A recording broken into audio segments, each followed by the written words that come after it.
नगर पालिका में अध्यक्ष सहित अन्य मामलों को लेकर क्षत्रिय महासभा के प्रदेश उपाध्यक्ष एवं भाजपा के युवा नेता अजीत पाल सिंह चौहान डैनिहा ने क्या कहा, साथ ही कांग्रेस की दुर्गत सहित खाद बीज की हो रही किल्लत को लेकर भी भाजपा नेता ने क्या प्रतिक्रिया व्यक्त किए, सुनिए पूरी बातचीत सीधी से जगन्नाथ द्विवेदी के साथ। नगर पालिका की बात करें तो यहाँ अव्यवस्थाओं का आलम बना हुआ है। कहीं अलाव तक अभी नहीं जल रहा है। अध्यक्ष और सीएमओ के बीच में विवाद की स्थिति निर्मित है, जिस वजह से नगर पालिका में भी बराबर काम नहीं हो रहा है। आप क्या मानेंगे? देखिए, अव्यवस्था तो है और जहाँ तक मुझे ज्ञात है कि कुछ दिवस पहले ही कांग्रेस के ही अध्यक्ष ने अपने वर्तमान माननीय नगर पालिका अध्यक्ष महोदय को लेके या सीएमओ को लेके इन्होंने निर्माण की गुणवत्ता और निर्माण एजेंसियों को लेके बहुत सारे भ्रष्टाचार की शिकायत की थी कलेक्टर साहब के पास में। ऐसा मुझे मेरे संज्ञान में आया था। निश्चित रूप से जनता के साथ इस तरह का बिचौलियापन बर्दाश्त नहीं किया जाएगा। सरकार उसका करारा जवाब देगी और जिम्मेवार के प्रति कड़ी से कड़ी कार्रवाई होगी, ये मेरा मानना है। एक भ्रांतियाँ सुनने को मिली थी, मैं आपसे स्पष्ट करना चाहता हूँ। अध्यक्ष नगर पालिका को लेकर जो हमें जानकारी मिली थी कि आपसे उनका व्यक्तिगत व्यवहार कह सकते हैं और आपकी वजह से उन्होंने भाजपा ज्वाइन किया था, क्या कहेंगे? देखिए, इसका एक राजनीतिकरण होता है। निश्चित रूप से जो जनप्रतिनिधि होता है या जो सामाजिक कार्यों में होता है तो एक दूसरे से सरोकार सबका रहता है और जिस तरह से समाज में अच्छे लोग भी होते हैं उसी तरह से बुरे लोग भी होते हैं। मेरा मानना है कि अगर कीचड़ का सुअर छींटा मार दे तो मैं कीचड़ में उतर के उसको। कांग्रेस की दुर्गत की वजह क्या मानते हैं? आप भी कांग्रेस में रहे हैं, क्योंकि कुछ साल पहले कांग्रेस छोड़े हैं। दुर्गत की वजह क्या मानते हैं?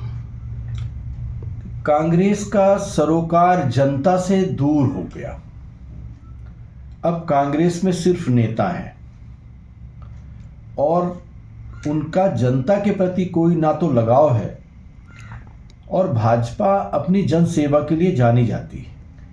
इसीलिए भाजपा के सामने कांग्रेस का कद बहुत ही बौना हो गया है और आए दिन आप देख लीजिए तो पूरे हिंदुस्तान में जहां मोदी जी को पूरी राष्ट्रीय लोकप्रियता मिल रही है, हिंदुस्तान का ये कद आज मोदी जी ने बना दिया है।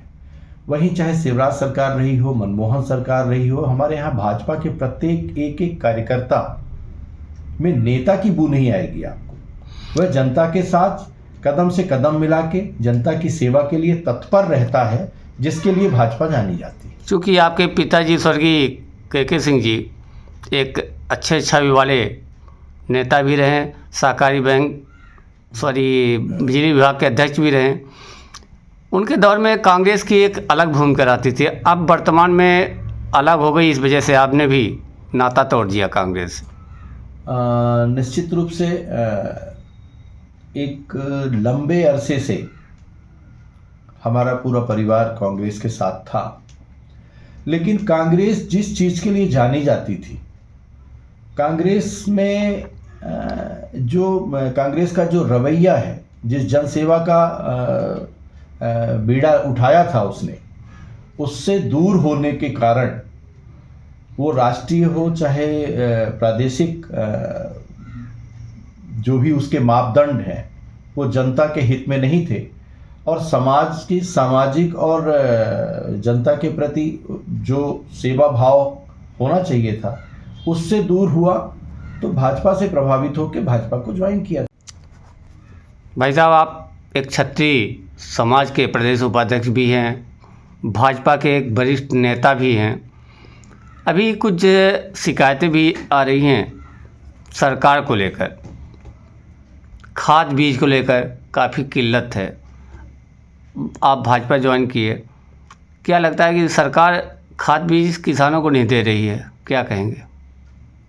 देखिए, ऐसा है कि परिवहन में कहीं न कहीं थोड़ी बहुत देर सवेर हो सकती है, लेकिन खाद बीज पूरी तरह से किसानों को उपलब्ध है हर जगह। यह प्रोपेगेंडा फैलाना कांग्रेस पार्टी का या विपक्ष का काम है। झूठे आरोप लगा रहे हैं। खाद बीज हर तरफ है और अभी हमारे ज़िले का प्रशासन पूरी तरह से, अभी कलेक्टर साहब जाके हड़बड़ों में भी वितरण कराए हैं और ऐसा कुछ नहीं है, खाद बीज पर्याप्त मात्रा में है। चुनाव होना है भाजपा मंडल अध्यक्षों सहित जिलाध्यक्ष का, क्या जिलाध्यक्ष के दौर में आप भी शामिल होना चाहते हैं? देखिए, मैं भाजपा का एक छोटा सा कार्यकर्ता हूं और ये संगठन के शीर्ष नेतृत्व की जिम्मेवारी है। संगठन का शीर्ष नेतृत्व जिसके सर पे जवाबदारी देगी, हम सब उसके कंधे से कंधा मिला के कार्य करेंगे। एक सवाल का जवाब दीजिए, आप भी जिलाध्यक्ष के दौर में रहेंगे? नहीं, मैं किसी जिलाध्यक्ष के दौर पे नहीं हूँ। मुझे पार्टी ने जो भी दायित्व देगा उसे मैं सर माथे पे रख के कार्य करूँगा।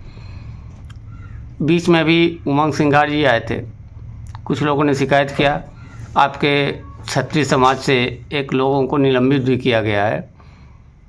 इस तरह की शिकायतें का इतना असर कैसे हो गया? देखिए, ये जांच का विषय है और इसके लिए भी प्रशासनिक अमला जो भी जिम्मेवार व्यक्ति है वह अपने स्तर पे जांच करके, किसी के साथ गलत नहीं किया जा सकता, जैसा भी होगा उसका निराकरण होगा। मुझे अपने रास्ते पे अडिग रहना चाहिए। जहाँ पे बात पार्टी ज्वाइन करने की है तो ये सही बात है कि उन्होंने कांग्रेस छोड़ के भाजपा को ज्वाइन किया गया था। पता नहीं ऐसा कौन सा दबाव आया, माननीय रक्षा मंत्री जी के माध्यम से उन्होंने बीजेपी ज्वाइन की थी और फिर उन्होंने कांग्रेस में पुनः वापसी भी की। यह उनका निजी मामला है। जहाँ तक जानकारी मिली थी कि आपकी वजह से वे भाजपा में ज्वाइन की, फिर क्या वजह थी कि हटे? मेरी वजह से नहीं ज्वाइन किया था उन्होंने। ये है कि उन्होंने मुझसे बात रखी थी और उन्होंने कांग्रेस से इस्तीफ़ा भी दिया, कांग्रेस से इस्तीफ़ा दिया था और माननीय राजनाथ सिंह जी रक्षा मंत्री के साथ बहुत सारे लोगों ने ज्वाइन किया था, जिसमें से एक कांग्रेस की नगरपालिका अध्यक्षा जो हैं, तो उन्होंने फिर से कांग्रेस में वापसी कर ली थी। किस दबाव पे किया था ये मुझे नहीं मालूम। दूसरी एक सवाल है नगरपालिका को लेकर, चूँकि आप नगरपालिका से जुड़े हैं।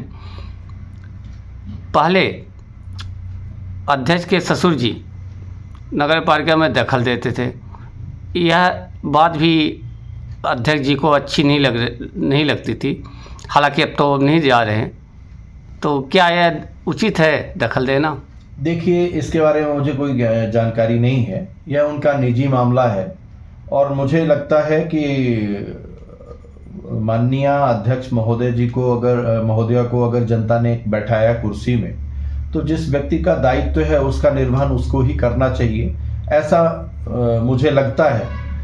और जो कि होना चाहिए, और किसी व्यक्ति का निर्वाचन होके आना उनकी अपनी कार्य प्रणाली है। हमारे यहाँ ही देख लीजिए, चाहे हमारे सांसद जी हों, चाहे हमारे विधायिका हो या विधायक जी हैं, सब अपने दायित्व का निर्वहन खुद करती हैं। जिस व्यक्ति को बैठाया गया है, ना कि उसका परिवार संचालन करता है।